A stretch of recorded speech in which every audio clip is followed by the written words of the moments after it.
اللہ کی قسم یہی افراد تھے. قسم اٹھا کے تو آدمی جھوٹ نہیں بول سکتا نا. اس میں جہلم کے مناظر اور علماء نہیں تھے, صرف مفتی طارق مسعود, فیمس اسکالر. اس کو بھائی دیکھو, انجینئر کا جہاں تک مسئلہ ہے نا, ہم نے اب اس لیے یہ جا کے وہاں بات چیت کرنے کی کوشش کی تھی کہ یہ چیپٹر ہمیشہ کے لیے کلوز ہو. اور یہ جو میں 5 آدمی لے کے جا رہا تھا, یہ جو میں نے کہا تھا نا 5 میری طرف سے 6 آدمی میں نے کہا تھا شاید, تو ان میں 5 تو کراچی کے تھے. کوئی جہلم کے علماء نہیں تھے میرے ساتھ اس میں جو میں مناظرے میں لے کے جاتا. بعض حضرات نے کوشش کی کہ ہم بھی آئیں, وہ اچھے مخلص تھے, لیکن میں نے کہا حضرت اگر میں آپ کو لے گیا تو میسج یہ جائے گا کہ یہ خود نہیں چاہ رہے, یہ دوسرے علماء کو آگے کرنا چاہ رہے ہیں. تو میں نے کہا ہم بات چیت میں یہ طے کریں گے, بات میں کروں گا, میری طرف سے کوئی اور بات نہیں کرے گا, اور کوئی جہلم کا عالم میرے ساتھ نہیں ہوگا سوائے مولانا مصعب کے. وہ اس لیے کہ چونکہ وہ نمائندے بنا دیے تھے مقامی ہونے کی وجہ سے, مولانا ہونے کی وجہ سے نہیں, بلکہ جہلم کے مقامی. تو مقامی آدمی کے لیے ڈیل کرنا آسان ہوتا ہے. تو وہ صرف معاون کے طور پر کنارے پہ کہیں بیٹھ جائیں گے. بات کون کرے گا؟ میں کروں گا, دلائل میں دوں گا, کسی کو بولنے کی اجازت نہیں. ایک مولانا مصعب تھے اور 5 بندے کراچی کے میرے ساتھ تھے. ان میں ایک کیمرہ مین تھا جو فہد ہے, جو یہیں بیچارے کو نہ المحنت کا لفظ کا پتہ نہ عرش کا پتہ, بیچارے کو کچھ بھی نہیں پتا. وہ تو ایسا سیدھا بچہ ہے بیچارہ. ایک دن میں ایسا سیدھا آیا ہے کہ میں حیدرآباد جا رہا تھا اس کو لے کے, تو آگے کہیں علاقہ نظر, کہہ رہے لاہور ہے یہ پچھلے سال کی بات ہے. یعنی انجینئر صاحب یہ سمجھ رہے ہوں نا کہ بڑے بڑے علاموں کو لے جا کے میرے اوپر فٹ کر دینا, فتنہ پرستوں کو, وہ یہ اگر سمجھتے ہیں تو ایسا نہیں ہے بھائی. ایک یہ کیمرہ مین تھا جس کو بیچارے کو یہ نہیں پتا. پھر ہم نے بھی کھیلا اس کے, ہم نے کہا وہ آگے فلسطین کی پہاڑیاں نظر آ رہی ہیں, فلسطین. میں نے کہا وہاں سے تھوڑا سا یوں ٹرن مارو نا تو مصر سے ٹچ کرتے ہوئے ہم سوئٹزرلینڈ کی طرف نکل جائیں گے. ہم تو پھر آپ کو پتا ہے کہ تو ہم تو مذاق اڑاتے رہے ہیں اس کا راستے پر کہ ابھی اس کو یہ نہیں پتا. تو یہ اتنا گھننا تھا, یہ مناظرہ کرے گا, یہ انجینئر صاحب کو دھمکیاں دیتا, یہ پھڈا کرتا وہاں جا کے. ایک تھا میرا بھانجا واسع, یہ جو یہ بیٹھا ہوا ہے, یہ این ڈی یونیورسٹی میں 2 سال مکمل کر چکا ہے, آدھا انجینئر ہے, عالم تو ہے ہی نہیں. یہ اس لیے گیا تھا کہ اس کو میں نے رجسٹر دیا ہوا تھا کہ جب میں بولوں نا کہ یہ والا کلپ اتنے بج کے اتنے منٹ پہ فوراً چلا کے دکھاؤ, سمجھ رہے ہیں.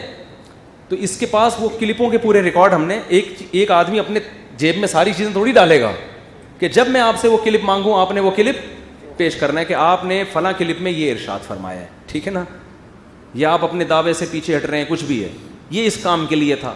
ایک مولانا صفی صاحب تھے, وہ بیچارے چھوٹے سے عمر ہے ان کی, ابھی فارغ ہوئے ہیں, وہ میرے شاگرد ہیں. ان کو میں نے کچھ کتابیں پکڑائی ہوئی تھی, کیونکہ عالم جب ہوتا ہے نا تو اس کے لیے حوالہ نکالنا آسان. میں فوراً کہتا یہ حدیث ہے فلاں صفحے پر نکالو ذرا, تو وہ اس طور پہ اتنا تو ہوتا ہے نا. ایک عثمان بھائی تھے جو ایڈیٹر تھے, ایڈیٹنگ کرنا, لیپ ٹاپ کا سارا کام. میں نے کہا وہاں جا کے جیسے میں جہلم میں جب کلپ ریکارڈ کرواؤں گا تو وہ ظاہر ہے کلپ اپلوڈ بھی تو کرنا ہے نا, کلپ اپلوڈ بھی تو کرنا ہے نا. تو وہ اس لیپ ٹاپ کا کام جانتے ہیں بھائی, فوراً اپلوڈ کرو. کوئی اس میں ایڈیٹنگ کرنی پڑ جاتی ہے تو ایڈیٹنگ کر لے اس میں کہ بھائی کوئی بات بعض دفعہ انسان سے جذبات میں غلط نکل جاتی ہے. تو اب جیسے میں نے پہلے جب کلپ ریکارڈ کروایا تو میری زبان سے غلطی سے یہ لفظ نکل گیا کہ انجینئر جتنے جھوٹ بول رہے ہیں ہم اس کو ہائی لائٹ کریں گے. پھر ہم نے کہا یہ جھوٹ کا لفظ سخت ہے.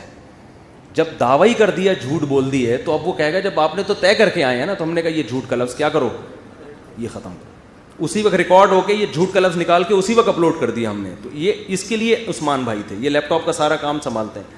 اور ایک میرے بہنوئی عارف صاحب جو میرے بچپن کے دوست ہیں, وہ غریبی میں, تو ایک غریبی تو چلتی ہے نا, تو وہ تماشا دیکھنے کے لیے.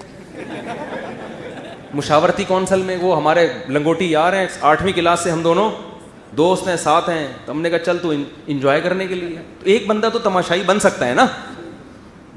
اور مولانا مصعب صاحب اس لیے کہ وہ نمائندے, ان کو نمبر میں نے دیا تھا تاکہ ان کے ساتھ جو شرطیں طے ہوں ایسا نہ ہو کہ وہ بیٹھیں اور وہ پھر خود گواہی دے سکیں گے بھائی یہ شرطوں کی کیا ہو رہی ہے, مخالفت ہو رہی. تو یہ کوئی نہیں تھی کہ ہم نے جہلم کے علماء کو لے جا کے ان کے سر پہ دے مارا اور ایسا کیا. تو وہ ایک غریبی ہمارے ساتھ. ایک توفیلی پہ سنا دوں, وہ ایک آدمی سنا, وہ آپ نے نئے لوگ بہت آ رہے ہیں. ایک آدمی گیا, اس کی دعوت کی کسی نے, ستار بھائی کی, آپ میرے گھر آپ کی دعوت ہے آپ تشریف لے آئیں. تو ستار بھائی چلے گئے. راستے میں ایک بندہ ملا, کہاں جا رہے ہو ستار بھائی؟ انہوں نے کہا میں دعوت میں. انہوں نے کہا مجھے بھی لے جاؤ. اس نے کہا تجھے کیا کہوں گا, بلایا مجھے, کہنا طفیلی ہیں. طفیلی بھی تو ہوتے ہیں نا ساتھ میں, چلو آ جا. ایک اور ساتھ صاحب راستے میں مل گیا, بھائی دونوں کہاں جا رہے ہو؟ دعوت میں. تو آپ کون ہو؟ بھائی میں تو ستار بھائی ہوں, مجھے تو بلایا. یہ کون ہے؟ یہ طفیلی. کہا مجھے بھی لے جاؤ. کہا تیرے بارے میں کیا کہیں گے؟ کہنا طفیلی. کہہ دینا کہ کون ہے یہ طفیلی کا بھی طفیلی. اب 3 ہو گئے. اب آگے جا رہے ہیں, ایک اور بندہ ملا ان کا ریلیٹیو. کہاں جا رہے ہو؟ بھائی دعوت پہ. میں اصل ہوں, یہ طفیلی, یہ طفیلی. بھائی مجھے بھی لے جاؤ. ابے میں اصل ہو گیا, یہ طفیلی, تو طفیلی, تو تجھے کیا بولوں گا؟ اس نے کہا مجھے پہلے سے جانتا ہے, وہ مجھے پہلے سے جانتا ہے. چلو بھائی تو بھی آ جا, تجھے تو پہلے سے ہی جانتا ہے. اب جب جس نے دعوت کی تھی اس نے 1 کے 4 بندے دیکھے. اس نے کہا بھائی آپ کون؟ کہا میں تو ستار ہوں جو اصل. یہ کون ہے؟ کہا یہ طفیلی ہے. غصہ آنے لگا میزبان کو, یہ کون ہے؟ یہ طفیلی ہے. اب میزبان کو آیا غصہ, کہہ رہا یہ الو کا پٹھا کون ہے؟ اس نے کہا میں نے نہیں کہا تھا پہلے سے جانتا ہے مجھے, میں نے پہلے ہی کہا تھا کہ مجھے جانتا. اور یہ کہا اور گھس گیا کر کے. تو جہاں بھی کہیں جاتے ہیں ڈیبیٹ کرنے کے لیے, ایک آدھ غریبی چلتی ہے. تو یہ 6 میں نے یہ والے 6 بولے تھے. اس میں کوئی یہ نہیں کہ جہلم کے مناظروں, جو بڑے بڑے مناظر ہوتے ہیں ان کو آپ کے سر پہ لے جا کے, باقی تصویریں تو پھر آئیں گی, ظاہر ہے وہ سب علماء ملے, ان میں جو مناظر تھے وہ بھی ملے, وہ تو گروپ فوٹو وہ تو بنتا ہی ہے, سب کو پتہ ہی ہے. تو یہی اللہ کی قسم یہی افراد تھے. قسم اٹھا کے تو آدمی جھوٹ نہیں بول سکتا نا. اس میں جہلم کے مناظر اور علماء نہیں تھے, صرف ایک مولانا مصعب صاحب تھے, باقی سارے یہی تھے. اور ان میں بھی مولانا مصعب صاحب نے بات چیت نہیں کرنی تھی, پابندی ان کو پہلے سے میں نے پابندی لگا دی, آپ نے بولنا نہیں ہے, بات میری اور انجینئر کی ہوگی, آپ کی نہیں ہوگی, آپ کو اجازت نہیں ہے ایک لفظ بھی بولنے کی. کچھ لوگ تو اور بھی تھے جو ساتھ جانا چاہ رہے تھے, ہم نے اس لیے منع کیا کہ ہمیں ڈر تھا یہ بیچ میں بول نہ پڑے کہیں, تو یہ بھی خطرہ لگ رہا تھا. تو بہرحال ہمارا مقصد پھر بتا دوں کوئی نیگیٹیوٹی پھیلانا نہیں ہے, اس مسئلے کو ختم کرنا ہے. تو اس کو اب ختم کر دینا چاہیے, چھوڑ دیں مخالفت میں میمز بنانا اور یہ کرنا, اور یہ آ رہا ہے یہ وہ ہیرو فلم کا, تو یہ